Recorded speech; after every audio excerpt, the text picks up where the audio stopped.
Mukaren chindon. No juna ambeni dilba soma bufini mukaren chilombo wano wa mukulumpa chiseketi. Bidi weze binu kwene mwana nuka jushibe yeba luba ni bena kasai. Wawanga chibisengi mana de wedi mukabine. Mana ni Nyakero Jeannette Yayende wa Denise ujikukana ambassadeur kontwako. John Nyakero ambassadeur ku Kenya kubatusi kwa kanaka. Chilombo wa chisekedi bidi wenze bikwene mwana ni udutwele muchino. Na chitamba mwini turi baso kumuede kumwambulushi. Bwana ambulushi ditunga. Nunkweo. Yokwambula ka muntu aka nunkuteka directeur de cabinet bwari tetu bonso abakatwene ni mitu to. Ba Congolais ka bene ni mitu to. Ba tusiki ba jini mitu mujitunga. Laboratoire wa Nyakero muka jendu di munzu buni Nyakero juko kunani Denise nani Jeannette Yayenda ni ngani ni John Nyakero ni kabanda ni ba ruberwa bambure muntu abo bateka mu cabinet ka Chilombo bakushiba bu Chilombo kushiba bu Kongo niyo basomba batangire namba ni turi batetwenda mu kwa wa Chilombo ndi bana babo ni ba Chilombo imane nino mwana chichenzeka ndi ba wamoni miele ivo mifatoka mu centre ville wa Kishasa ni bakulu nabo miele ayi bachiri benze gymnastique nino mwana chichenzeka kama tukabidi akudi batusi bari ba créer guerre civile miele ayi benda bano London no bonso bena balubo bonso baji mu Kishasa benda bano kosemito bwari budi weza kafansha Chilombo alika imuso kutumvuile to boda wenda fuka wenda wamanyi kwa ngata ujini franga ya bunyi lelo muka jawu lelo udi milliardaire wabanya kerwao ni famille wabo kati tetu bafo balo invite ibulo bobujima ni franga yetu tuli bafete tetu chini tetu sobwani tumwambulushi twambile ba Congolais ne tuyaini ni Chilombo yo c'était mal nécessaire Chilombo ambude batusi uteka mu biro bienda twambeku kebayi bwakuyikile ni mwana wa Tshisekedi parce que Chilombo est devenu le danger pour lui-même songo le maudi mbwele mu biro. Rappelez-vous de l'histoire de Bisengimana Rwema ni Mobutu maroso tout vivre le Bisengimana okaji mufwa tetu bashara tu vivre ba tous que bena ba travailler comme nous autres to ba dini laboratoire et ils travaillent dans le temps songo le maudi nza mudi mwenda ni ya fois bana betu baka kwetu bavinga na vanyima ni bado ku vivre malo atikema ni tu perdre du temps ya Congo Chilombo muso ku signer la mort du Congo tetu twang dimwela meyi mwambila ba Congolais ni umvonga na ili mwana wa Tshisekedi tetu bonso tu yayi munyima mwa Chilombo meme kushara mufudikila kwa ngata mako bingo mbyanyi bonso kuteka vanshi kwa mani tu yayi ni Chilombo avec ça comment on peut aider quelqu'un comme ça bantu bonso baji desu chene muda arabutu kutoma telefone bulo bobuje mwanebo nga kwambidi ni ndaku umwananga ni mukale Chilombo mwambini tatu yebo wambini Tshisekedi mufwa wa mulumba Tshisekedi mushale ni moyi nchaku deo Chilombo mumanya mema njita twendo wa Chilombo chene makuitaba ni Chilombo bamushipa nunkuto buzo uju mwenze bintu ebinganyi ni pasteur ni ndalo wao mwene muchima. C'est un infiltré de tout. Si je me demande même s'il est congolais, à 100%. C'est un infiltré de Roubero et de Nyarugabo. Laboratoire wabo. Udi munyima mwa Denise Nyakero. Chilombo jusoko dishibe wa mukaji. Pouvoir wa Congo, mufita mukaji udi nende munzubu. Pouvoir udi nende mubyanzao. Après Dieu c'est lui. Il doit se ressaisir, bwani tumu aider. Il doit se ressaisir. Apato le monto enda mu cabinet. Kato mbaso ko mwana to. Kato mbaso ko mwana muntu auto. Tuli bamanyi seke Bisengimana nous a fait derrière Mobutu. Kato mbaso ko Bisengimana mu kwa buto.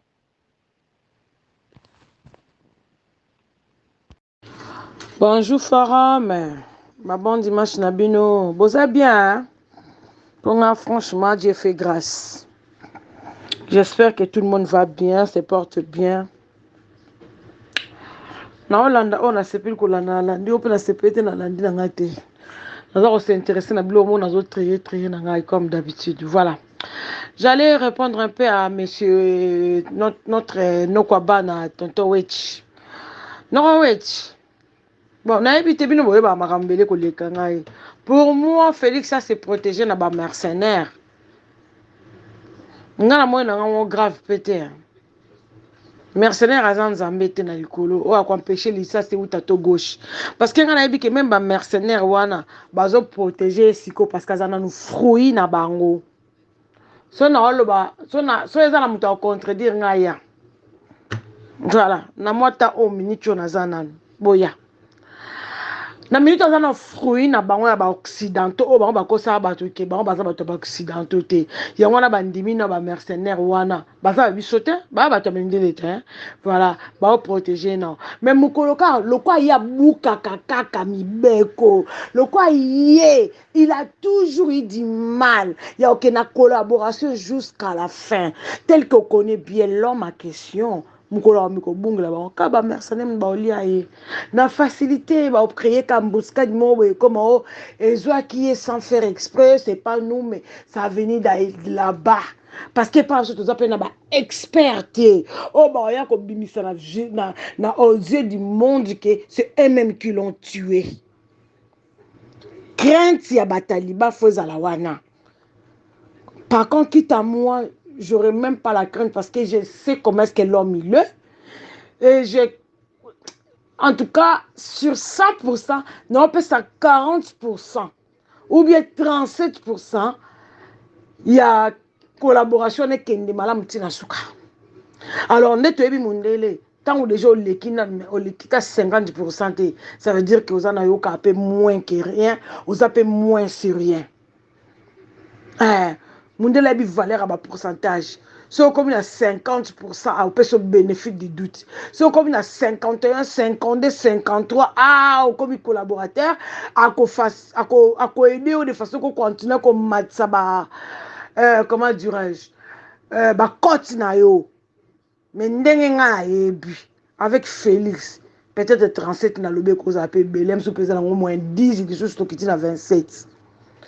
À respecter anaye ba dulte à respecter anaye ba collaborateur na yote un moment donné tant cerveau na yone baluka rapport à ane mongol a bungela bango kaka ba mercenaire wana ya kende ko nommé wana ba uti ba mboka wana ba kotinda bango kala ba ko na yeke on a plus besoin de lui tolika bon mona ke match baluka siko ba kolo limbondo ce qui a solo baye ba mwana bango fo balala wala mukana souci ya bato batie Félix atie pembeni na ye po baye ba même que mwana na bango azalaka ne kibudi ay ba ne ba respecter makambo te un jour ça risque de péter na faveur ya ba occidentaux malheur pona bango. Ça c'est mon analyse à moi tika baza na parce que bango emsum ba aider biso po ba sala biso emsum sala biso tozokoka ko sala te.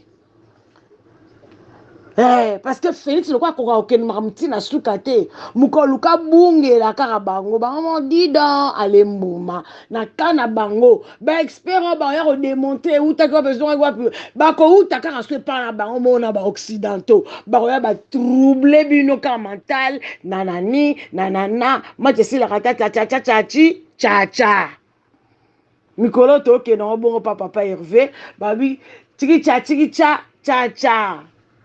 Mikolo ya la moussi en orchestre. Donc, quitte à moi, je peux juste vous demander. On essaie toujours d'observer les choses. À un moment donné, tout semble la grande zambe a continué à continuer quand on a pétage. Ndenga mesala ko sala ka ba bêtise na ye.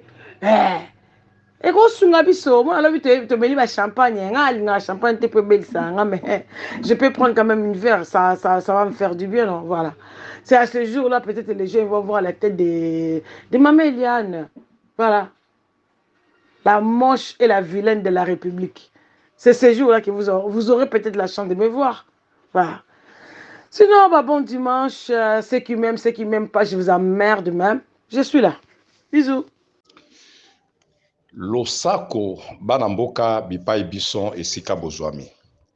Lelo tozali dimanche le 23 juin 2024. Na tonga lelo bozoka message oyo bandeko. peuple zaïrois bana Congo Zaï boyoka message oyo mosali na bino azolobela bino na mokolo ya lomingo lelo. Bandeko,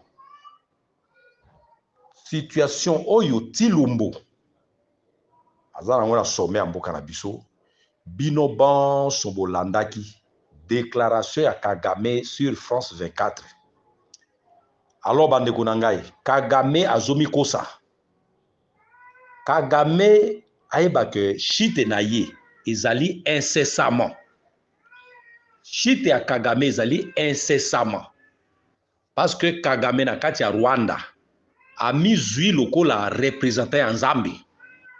Alors, na kati ya Rwanda wana ba utu bazali 85%. Ba toi bazali 1% ba pygmée si vous voulez. Et ba tous bazali 14%. Mais lokola lelo ba utu bazali décimé na mboka na bango, je peux dire que ba utu bazali 14%, ba toi excuse, ba toi bazali 1% et ba tous bazali 14%. Tokoki o équilibré ndengwana. Alors, force pesanteur ezali déjà population utu eza majorité. Mais ouragan alobi na bino ba bana Congo Zaï. Problème ya mboka na biso lelo ezali problème ya leadership. Nde pour mboka na biso. Mais leadership oyo CNLC, Conseil national pour la libération du Congo, ezali na bana mboka nyonso. Kagame azo déclaré guerre contre mboka na biso. Mais ayeba ki aza na population na esima na ite. Mais CNLC ezali ya ba Congo baluba baswahili bangala. O ezali prêt. Même ba personne démunie bazali prêt pour na ko accompagner CNLC tina Kigali. Alors pote CNLC ekokisa kotia kimia na kati ya mboka. Nzete oyo toza na kati kombo yango Tilumbo eza kopola. Il faut to rajeunir yango. Politique ya mboka na biso ezali kopola. Il faut to rajeunir yango. Yango na bandeko. Na sengi na bino bolimbisa ngai pote souci ya mboka. Na sengi na bana mboka nyonso bipai biso esika bozwami to garder une minute pour na silence ya papa na biso Bofasa Njema atika ki biso lobby samedi na 18h. Papa Bofasa Njema yango na kotinda image na ye pote bino bana mboka bomona. Na sengi une minute de silence pour na mémoire ya papa na biso. Je vous remercie. Ezali loko na ngina banango na début mais boli bisanga bana mboka. Peu importe. Papa wana Bofasa Njema asala mosala kati ya mboka na biso. Un dignitaire ya mboka. Mais ngunga na ye koki parce que tozana mobembo. Moto na moto azana gare na ye. Ya ye gare akoma kilobi na 18h. Kimi Nzambe ezali kolo na ye. Nzambe abomba bomoi na ye, pembeni na ye, molimo na ye. Nzambe amona mabe na ye te, mais atala bolamu oyo asala oyo sepelisa ye, ayamba molimo papa na biso Bofasa Njema. Je vous remercie. Bandeko, tozongi na makambo ya maloba oyo nazoko s'adresser na mokongo moluba moswahili mongala, Unité nationale, CNLC. Bandeko na ngai, politique ya mboka na biso na lobi na bino que depuis 2003 oyo ba nommé ba député na mboka na biso kino mwema lelo mboka na biso ekufi likolo ya politique, likolo ya église de réveil, likolo ya kozanga leadership. Parce que lobi tango CNLC zozwa mboka bandeko tozana tout, tozali na possibilité ya koleisa bato ya mboka na biso na biloko ebima mabele na biso. Tozana 80 millions ya terre arabe. Tozali na ba mai oyo tondi na bambisi. Il suffit ko désenclaver mboka, ko bongisa infrastructure routière parce que nzela ezali socle ya économie.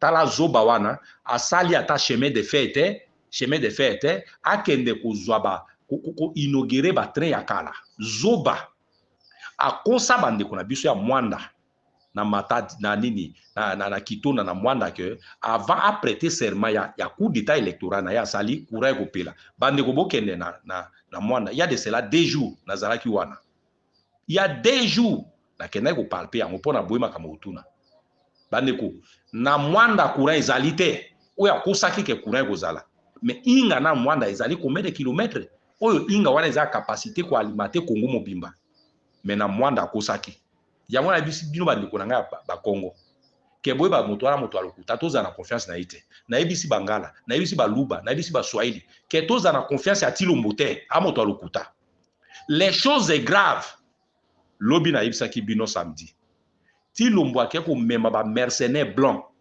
na mbongo ya nani oya yebi salaire na ite kolesa bango ba ndeko na biso bozara kati ya armée ya FRDC ezali haute trahison bino ba oyo nyonso boza pembe ba benga bino ba gère haute trahison Tilombo mwenye boza incapable de protéger bozala prêt ba mercenaires wana toyebi place ba utite mboka na biso ezu engagement na mboka na bango te bazali ba mercenaires tango oyo bokoyoka mot d'ordre mercenaires wana moko abima te bon totala pays nini oyo etindi bango poto kotuna yeke non avant tina bango parlement ya mboka na ayoki yango parlement ya mboka biso za biso parlementaire est-ce que population ya biso ayebi Tilombo akomi na pleton mobimba azofuta bango 9 millions de francs de dollars s'il vous plaît parce que biso na ubangi toliaka na biso na francs CFA po mbongo ya mboka tuza na valeur te bande kuna ngai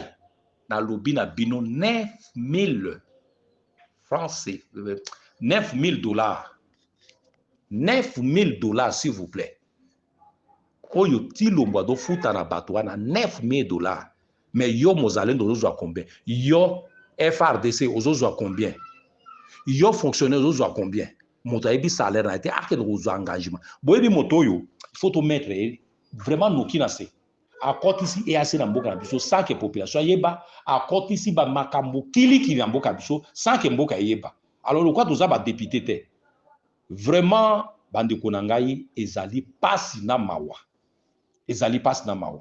yango mosala na bino uragan lobi bozala prêt toko sala révolution avec armes parce que devant biso toza na fou po boyoka kabuya lobake tango oyo tokolinga kobenga na bango ba okabula mandoki oyo tosombi na mbongo na biso kabuya akabula ngo po basala na biso nini alors toza ba fou tokosimba mandoki peuple bozala prêt nord sud est ouest centre bozala prêt simultanément to mettre fin et peuple to telema comme un seul homme pona kokende ko finir na ba nilotique bandeko boyebi histoire oyo siko ba jeune ya biso ba bantu na Kenya ba telemeli tusi wana ruboto ba telemeli mardi ekozala somo na Kenya parce que nazana ba correspondant kuna il faut dégager mais bino ba peuple congolais ba loka bino na ba nani na ba mbwa ya salité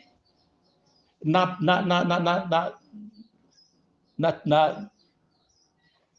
Soudan président ya Soudan longwe na pouvoir pour na mapa emati na Tunisie ba bengani pouvoir pour na ndeko ya mitumbaki na Egypte bino sikoyo oya bino bepa yamba euta soki wapi soki brongo soki esakpa na nzoto na bino ndebo telema basala bino nini po botelema ke pasi eleki boyebi meme ke makambo oyo biso tozala ngo eza bozoba Kagame azo prononcer guerre mais azana population simana ete mais CNLC Conseil national pour la libération du Congo azali na population na ye oyo azo telema mbi pour maîtriser makambo wana moto yonso azokwi message bo panza bato yonso baza répertoire na bino boyeba ke tozana guerre contre incompétence, tribalisme, népotisme.